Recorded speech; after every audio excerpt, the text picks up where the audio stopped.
Le colonialisme est une erreur quelque part.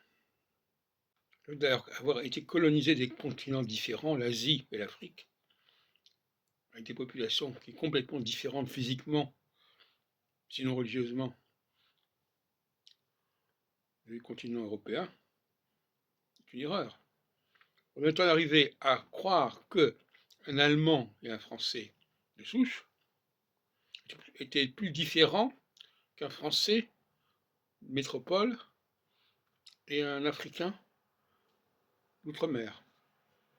C'est une aberration.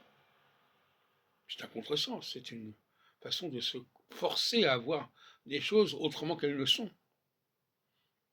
L'Allemagne a été beaucoup plus raisonnable que nous. L'Allemagne a su conquérir les populations blanches, caucasiennes. La France aussi, avec Napoléon, mais enfin, bon. Et elle ne s'est pas embourbée spécialement dans les populations africaines ou asiatiques, beaucoup moins que la France et l'Angleterre. Et finalement, elle l'a emporté militairement face à l'Angleterre et à la France, avec leurs empires coloniaux.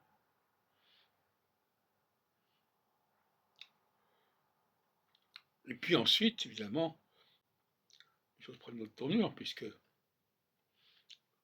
une fois la décolonisation effectuée, curieusement, l'Europe a été colonisée par les populations qu'elle avait colonisées, sous prétexte qu'elles étaient francophones, par exemple, ou anglophones, ou autrement, lusitophones ou spinophones.